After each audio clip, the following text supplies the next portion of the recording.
Genesis chapter 39. Now Joseph had been taken down to Egypt. Potiphar, an Egyptian who was on one of Pharaoh's officials, the captain of the guard, bought him from the Ishmaelites who had taken him there. The Lord was with Joseph so that he prospered. See, but the Lord, even though he was sold into slavery, the Lord is with him just as much as he always was. When you have a problem in your life, the Lord is still with you. You should, as a Christian, you should not think, I stubbed my toe or something in life. The Lord has left me, or some people say the Lord is angry. That's not true. The Lord is with you because you are his child. He will never leave you. The Lord was with Joseph so that he prospered, and he lived in the house of his Egyptian master. When his master saw that the Lord was with him and that the Lord gave him success in everything he did, Joseph found favor in his eyes and became his attendant.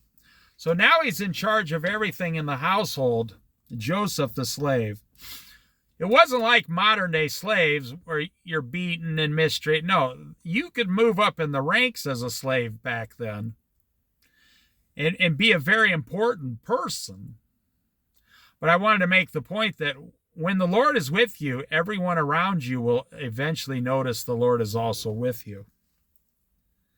Because you will be receiving blessings that nobody else is receiving. And he entered in, and he entrusted to his care everything he owned.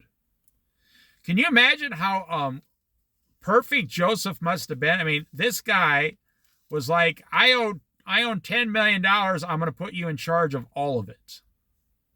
Everything I have, I'm going to put you in charge of it. That's incredible. You wouldn't do that in today's society. Someone would run off, to a foreign country with your money. From the time he put him in charge of his household and all of that he owned, the Lord blessed the household of the Egyptian because of Joseph to glorify God's name. The blessing of the Lord was on everything Potiphar had, both in his house and in the field. So Potiphar left everything he had in Joseph's care. With Joseph in charge, he did not concern himself with anything except the food he ate. Now, I want you to think about this. Imagine the Lord blessing every single thing you have.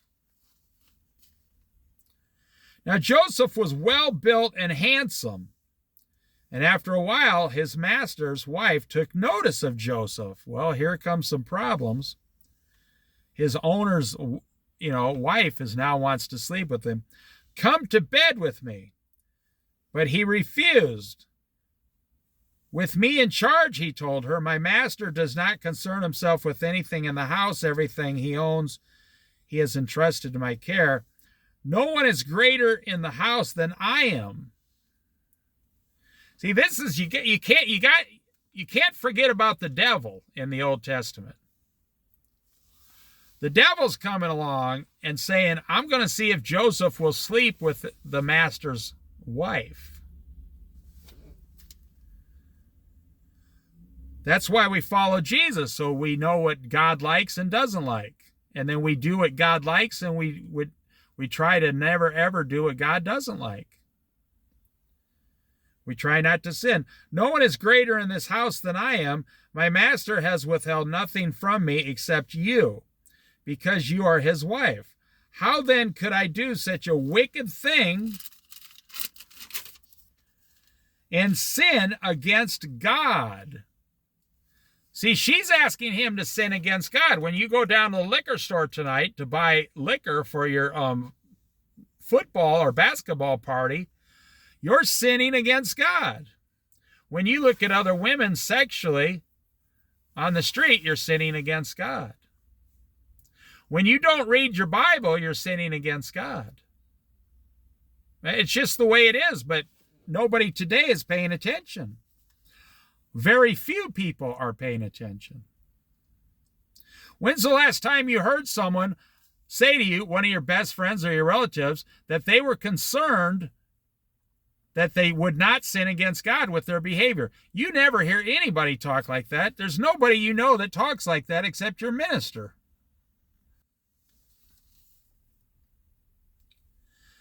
And though he spoke to Joseph day after day, she spoke to him, he refused to go to bed with her or even be with her.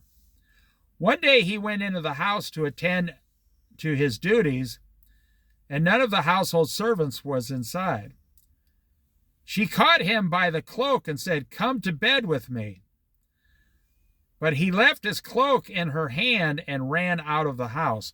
Now this guy has a bad wife. She likes to sleep around. When she saw that he had left his cloak in her hand and had run out of the house, she called her household servants. You see, this is what evil people do when they don't get their way. They try to destroy you. "Look," she said to them, "this Hebrew has been brought to us to make sport of us. He came in here to sleep with me, but I screamed." And you ever notice they lie all the time? They lie, they lie, they lie. They never stop lying. They never, ever stop lying. They never, ever stop lying. That's what evil people do. When he heard me scream for help, he left his cloak beside me and ran out of the house. When his master heard the story, his wife told him, saying, "This is how your slave treated me." He burned with anger. Joseph's master took him and put him in prison, the place where the king's prisoners were confined.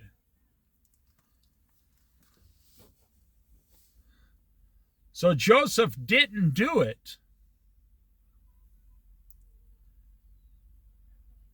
But now he's being punished again. But you'll find out that this is all part of God's plan. Not that bad things would happen to you, but that God will rescue you every time from these bad things and lift you up even further in the end. Now this guy, he knows who his wife is. He knows his wife is a floozy. He knows she likes to sleep around. So he's probably feeling some frustration from that also. But while Joseph was there in the prison, the Lord was with him. There you go. There it is again. The Lord was with him in his father's house. His Lord was with him when he was sold. The Lord was with him in his master's house. And now the Lord is with him in the prison. Now he's going to rise up and be in charge of all the prison. And it's not Joseph. It's the hand of the Lord. The Lord was with him. He showed him kindness and granted him favor in the eyes of the prison warden. You know, you keep asking the wrong person for a raise at your job.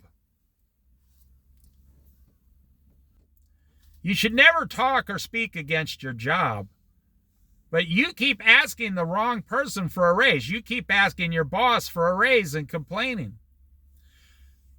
If you're a Christian, you should say, "Lord, can I have a raise at my job or a higher position or a different job? I want a better life and more money."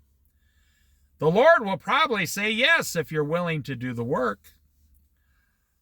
So Americans spend most of their life complaining that they only get a raise every 2 or 3 years.